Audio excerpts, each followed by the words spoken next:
Hallo, herzlich willkommen zu einem neuen Video von LCE Performance. Bei schönstem Wetter, schönstem Ausblick und schönstes Auto für heute auf jeden Fall. Ja, heute mit unserem Urquattro.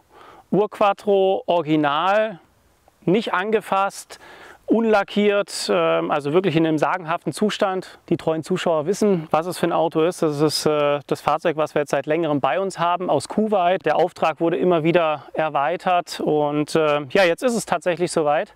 Das Auto wird uns nächste Woche verlassen. Wir haben soweit alle Arbeiten durchgeführt, haben alles getestet, erprobt, funktioniert alles reibungslos und jetzt haben wir gesagt, jetzt müssen wir unbedingt, bevor das Auto geht, nochmal ein schönes Video für euch machen, damit ihr mal so seht, was wir an dem Auto alles gemacht haben. Ja. Rein optisch eigentlich ganz wenig im Verhältnis zu den sonstigen Autos, die wir so bearbeiten. Der Lack ist absolut original, unangetastet, wird heute Nachmittag nochmal aufbereitet. Der ist auch noch gar nicht aufbereitet.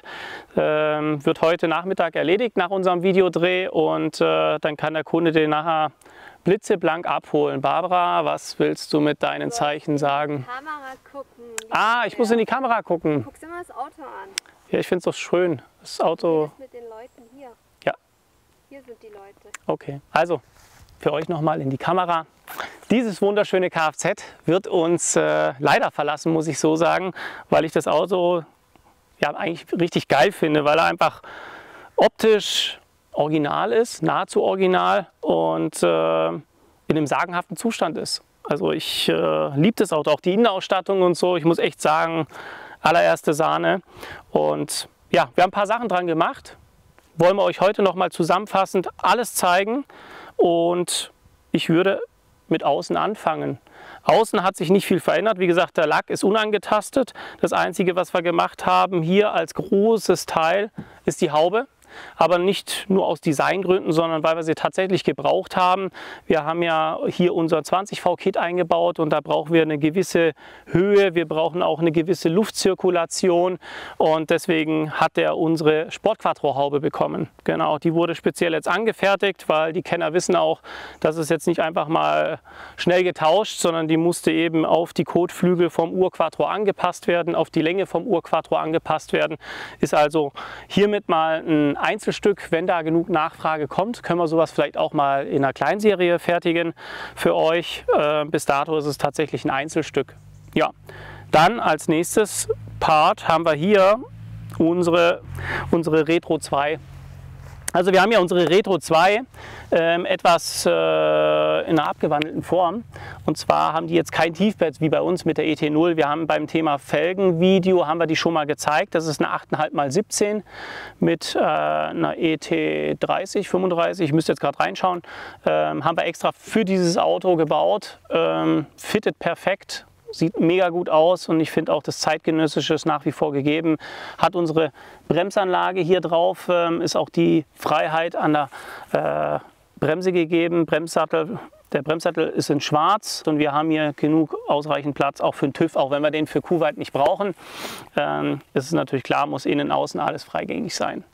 Ja, finde ich mega gut. Rot und Weiß passt immer gut zusammen. Schwarz hätte mir persönlich nicht so gut gefallen auf dem Auto bei der Felge. Und ja, hinten haben wir ein bisschen mehr Tiefbett, das haben wir auch schon mal im Felgenvideo gezeigt.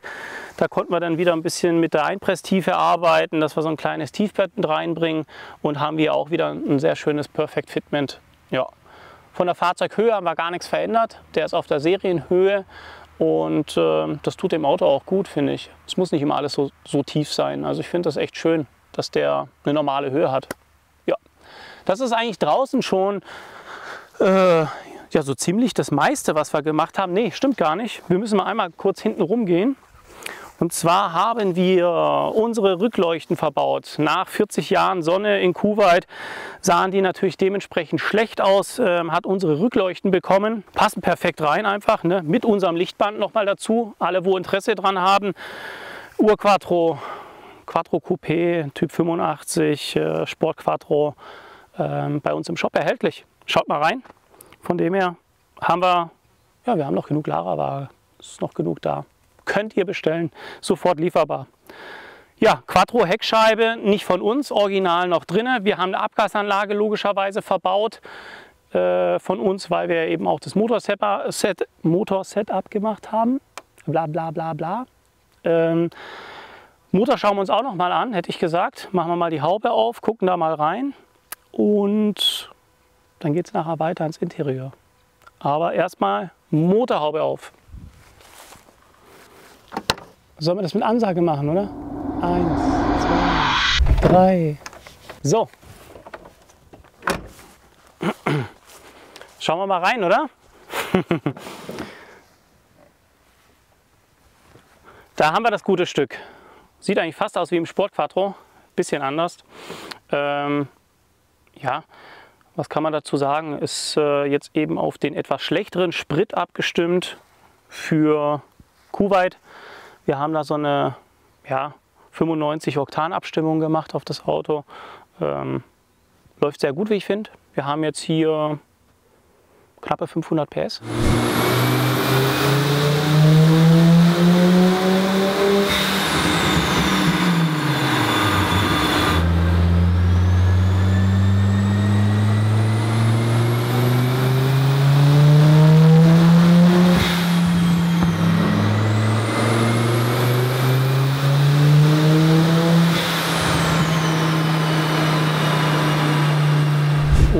Hat eben unseren Ventildeckel gekriegt, hat auch unsere Ansaugbrücke gekriegt, hat unsere Riemenabdeckung bekommen. Das volle Paket eigentlich, und die größte Herausforderung an dem ganzen Thema war der Ladeluftkühler. Wie ihr wisst, haben wir vorne da so ein bisschen bauartbedingt ein Problem. Beim Sportquattro haben wir da haben wir wesentlich mehr Platz beim Sportquattro. Hier ist es leider so, dass wir bauartbedingt eingeschränkt sind und haben hier das maximale Volumen an Ladeluftkühler ausgenutzt. Wenn die Barbara nachher mal hier reinleuchtet, dann sieht man das auch ganz schön. Auch von außen dann nochmal, wenn man in die Niere reinschaut, sieht man, dass man da wirklich jeden Zentimeter ausgenutzt hat. Das war die große Herausforderung. So, dann machen wir das Ding hier mal bisschen fest, da muss ich ja nicht die ganze Zeit halten. Ja, hier zur schönen Haube. Wir haben noch mal eine Kevlar-Schicht mit eingearbeitet, dass wir das Zeitgenössische auch noch mal aufgreifen. Finde ich immer sehr schön. Das zeigt so ein bisschen die Qualität und die Wertigkeit dahinter und auch so ein bisschen das Zeitgenössische. Das finde ich einfach wichtig. So, und dann haben wir da hinten noch unter der Kunststoffabdeckung was, wo wir jetzt nicht wirklich viel von sehen, aber er hat eine neue Klimaanlage von uns gekriegt auf neuestem Standard. Funktioniert sehr gut. Jetzt auch heute bei fast 30 Grad. Und ja, das sind ja fast Wintertemperaturen in Kuwait, würde ich jetzt mal sagen, 30 Grad, oder? Der Kunde erzählt mir, er hat letztens irgendwie vor 2, 3 Wochen über 50 Grad gehabt. Ja. Da müssen wir natürlich auch Sorge für tragen, dass dann Ladeluftkühler, Klimaanlage und so weiter unter solchen Temperaturen funktionieren. Ja. Sprit ist natürlich so ein Thema, aber mit den 95 Oktan sollte man das da auch in Kuwait ganz gut hinkriegen. Und ja, mit den 500 PS sind wir eigentlich voll und ganz zufrieden. Das eigentlich zum Motor. Wenn ihr da Fragen habt, gerne mal schreiben. Der Motor bzw. 20V war ja schon original drin. Es war kein 10V Urquattro, sondern es war schon ab Werk ein 20V, was natürlich eher selten war. Und wie schon mal erwähnt im Video, erste Hand. Finde ich echt mega, mega, mega gut. Also es gibt wenige Stellen an dem Auto, die so ein bisschen Makel aufzeigen. Der Zustand ist sehr schön. Also draußen haben wir es soweit. Wir haben Felgen gemacht, wir haben die Haube gehabt, wir haben den Motor gehabt, wir haben unsere Rückleuchten gehabt. Zum Thema große Herausforderungen habe ich euch gesagt, Ladeluftkühler, das war so wirklich das größte Thema am Urquattro. Und jetzt hätte ich gesagt, jetzt schauen wir mal noch kurz rein, oder? Hallo. Ja. Originale Sitze, bequeme Sitze. Finde ich gar nicht so verkehrt. Klar, es ist nicht so der mega sportliche Halt in den Sitzen, aber passen gut rein. Wie gesagt, es ist einfach original. So gehört sich das. Ich weiß ehrlich gesagt nicht, ob die mal beledert wurden. Die Kenner unter euch wissen bestimmt, ob das original ist oder ob das mal beledert wurde. Ich weiß nicht, ob es diese Farbe so gab, aber der Zustand ist wirklich sehr gut. Sehr gut. Ja. Also, zum Thema. Was haben wir im Innenraum gemacht? Unschwer zu übersehen, wir haben dem Ganzen ein schönes Lenkrad verpasst mit einer roten Kontrastnaht. Das ist das geschüsselte Luisi Lenkrad mit einem schönen Hupenknopf, der gehört da rein. Also das rundet das Ganze ab. Finde ich mega cool. Auch zum Fahren ist es nicht zu groß, es ist nicht zu klein. Auch was, sage ich jetzt mal, den Durchmesser angeht, finde ich wirklich sehr, sehr griffig. Cooles Lenkrad. Aber ja, das wird ja auch oft bei uns in den Sportis verbaut. Also von dem her nichts Neues, aber immer wieder schön, sagen wir es mal so. Dann haben wir jetzt ein 6-Gang, genau. War auch ein bisschen Herausforderung, 6-Gang-Getriebe, aber hat alles gepasst. Und unser Sport Quattro Armaturenbrett mit Mittelkonsole. Ja, also sehr schlicht gehalten, schwarzes Leder, schwarze Naht. Der Kunde hatte ja auch die Auflage, er wollte das Auto nicht neu lackieren und alles neu machen, sondern man kann schon ein bisschen die Patina sehen und das hat der Innenraum und das rundet das auch wieder ganz schmackhaft ab, finde ich. Dann unseren 300 km/h Tacho mit den analogen Anzeigen dazu. Hier, da bin ich echt stolz drauf. Das ist unser erster Prototyp eigentlich. Aber der war so gut, dass wir gesagt haben, wir bauen ihn ein. Wir müssen lediglich den Schalter noch ein bisschen nach hinten versetzen. Und zwar haben wir hier jetzt eine neue Abdeckung. Wie viele von euch wissen, ist das Thema Blende für Heizungsbedienelement sehr, sehr rar geworden. Und wir haben gesagt, also, dann machen wir unser eigenes. Fürs Erste finde ich das echt gut. Hier nicht bitte dran stören. Der Knopf wird noch versetzt. Und der Rest ist ja, einfach original. Bloß die Blende vorne ist jetzt eben von uns, weil die alte nicht mehr zu gebrauchen war. Unser Schriftzug mit drin, nochmal kurz beschrieben alles. Dann haben wir dem Kunden auch noch ein schönes Blaupunkt Bremen eingebaut. Ich ziehe das mal ab. Sollen wir da so ein Highlight draus machen, Barbara? Ja. Da gibt es doch diese, wie sagt man dazu? Das ist jetzt nicht Unboxing, sondern die, wo dann nur so diese Folien abreißen. Und meinst du? Ich weiß nicht, wie das heißt. Also wir machen da so ein richtiges Drama draus. Schau mal. Ja, Blaupunkt Bremen, Retro-Optik mit neuesten Funktionen, wird bei uns auch meistens in den Sportquattros verbaut, wenn jemand ein Radio haben möchte. Auch hier haben wir es wieder verbaut, weil es halt einfach funktioniert. DAB, USB, Bluetooth, Apple CarPlay glaube ich sogar auch noch, also all mögliche Funktionen, die man sich so vorstellen kann, gepaart mit einer richtig schönen Retro-Optik, passt super rein. Auch von der Beleuchtung abends wäre so ein orange-rotes Licht. So, Innenraum. Dann haben wir noch neue Fußmatten, die waren natürlich nicht mehr so schön, da haben wir jetzt auch wieder welche für den Kunden angefertigt, damit das wieder so ein bisschen, ja, eine Aufwertung einfach ist. Die alten waren schon ein bisschen durchgetreten, da haben wir jetzt neue drin. Ja, und ansonsten haben wir gar nicht viel mehr gemacht, Barbara, oder? Nee. Nee. Ja, dann sind wir drin eigentlich schon fertig mit dem Ganzen. Armaturenbrett, Lenkrad, 6-Gang-Getriebe, Radio und unser schönes Bedienelement für die Heizung. Haben wir eigentlich alles durch soweit. Dann gehen wir wieder raus. Klappe zu, Affe tot, oder? Noch nicht ganz. Ich mache mal auf jeden Fall wieder die Klappe zu. So sieht das Auto einfach am schönsten aus. Zack. Ja, was soll ich noch sagen? Einfach ein geiles Auto, macht mega Spaß zu fahren. Leistung satt, werdet ihr gleich sehen. Wir machen da noch mal ein paar richtig coole Shots, hoffe ich, für euch. Da freue ich mich am meisten drauf. Ja, und wenn ihr Anfragen habt, wie gesagt, Ur-Quattro, Quattro-Coupé, dergleichen, immer wieder gerne. Wir bearbeiten jede Anfrage, ihr kriegt von uns immer eine Rückmeldung. Alles können wir leider nicht umsetzen. Es kommt sehr häufig die Thematik auf, ich möchte nur Motor, ich möchte nur das, nur dies. Das funktioniert so nicht. Das sind zusammenhängende Teile. Wir brauchen das Getriebe, Motor, Abgasanlage. Das muss alles zueinander passen. Und auch mit der Bremsanlage. Deswegen, das sind so Themen, oftmals kommen dann Anfragen, ich will nur das haben. Das funktioniert nachher auch nicht. Es geht ja dann immer am Ende des Tages auch darum, der Kunde will ja einen TÜV haben. Es soll ja abgenommen sein. Das ist bei dem jetzt hier zweitrangig. Ja? Aber es sind so viele, die aus Deutschland und umliegenden Ländern anfragen und sagen, ich hätte gerne dies und das, und dann sollen wir es nachher eintragen, aber es geht halt nur als Paket, weil wir können nicht jetzt 500 PS Motor einbauen und lassen die Bremse dann Serie, oder ihr habt eine eigene Bremse, das funktioniert nicht. Wir haben ein Paket, wir haben eine Abnahme, wofür wir TÜV haben. Das können wir nur als Ganzes machen. Da kann ich dann nicht sagen, ja gut, die Bremse ist jetzt zwar eine andere, aber wir nehmen trotzdem hier das Gutachten in der und der Art und Weise. Das funktioniert nicht. Das ist ein Gutachten, da steht einmal alles drin. Motor, Getriebe, Setup, Bremsanlage, und das muss einfach zusammenpassen. Und am Ende des Tages sind wir ja auch wieder haftbar dafür. Das heißt, wir meinen es nur gut mit euch, seid uns da nicht böse, dass wir da nicht alles umsetzen können.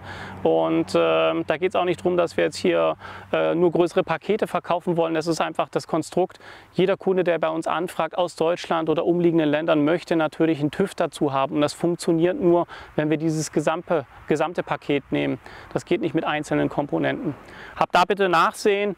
Wir beantworten euch die Fragen trotzdem. Heute habe ich ein bisschen Sprachprobleme, gell? Vielleicht, weil ich Hunger habe oder einen trockenen Mund. Vielleicht beides. Ja, auf jeden Fall. Da bin ich auf jeden Fall immer gepolt, dass ich euch eine Rückmeldung gebe, dass ihr ein Angebot bekommt. Aber wie gesagt, Thema TÜV immer nur als Gesamtpaket verfügbar. Fragt einfach an, dann gehen wir da gerne näher drauf ein. So, und jetzt habe ich genug geschwafelt. Jetzt geht's ans Fahren. Jetzt fahren wir noch eine Runde. Dann habt ihr so ein bisschen auch die Emotion, weil das Auto hört sich wirklich mega geil an. Und er hört sich nicht gleich an wie unsere Sportquattros, das ist wieder was anderes. Ich glaube, das macht halt auch Abgasanlage, Krümmer und die Länge vom Auspuff. Ich weiß es nicht, aber das Geräusch ist einfach auch nochmal anders. Das habe ich gestern noch gesagt und meintest du, nee?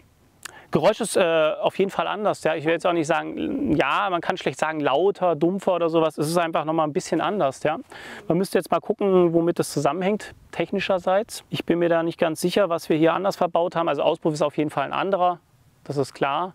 Von der Aufbauart identisch, aber die Länge ist schon mal eine andere. Das wäre noch eine Frage.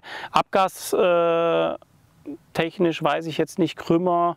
Abgasgehäuse, Lader selber müssen wir uns mal anschauen, weil wir ja hier auch keine TÜV-Auflagen erfüllen müssen, weil das Auto nach Kuwait geht. Könnte sein, dass da das ein oder andere noch mal ein bisschen anders ist, wie bei unseren Sportquattros mit TÜV. Aber es ist nur eine Mutmaßung. Aber es hört sich auf jeden Fall mega geil an. Ja.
So, liebe Leute, ich habe mal wieder ein Grinsen im Gesicht.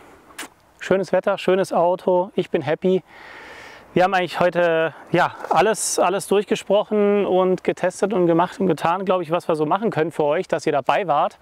Und ja, ich fahre jetzt auf jeden Fall zufrieden, sehr zufrieden zurück in die Firma. Bin auch motiviert für den restlichen Tag. Das Auto ist einfach grandios, muss ich so sagen. Sound, Leistungsentfaltung, Ansprechverhalten, mega, mega geil. Ich hoffe, euch hat es gefallen. Mir hat es sehr gut gefallen. Ich mache es immer wieder gerne für euch, also kommentiert fleißig mehr von den Videos. Vielleicht darf ich dann auch mehr solche Videos drehen. Ja, also, was soll ich noch sagen? Vielen Dank fürs Zuschauen. Lasst uns ein Like da, kommentiert fleißig und bis zum nächsten Mal. Ciao, ciao.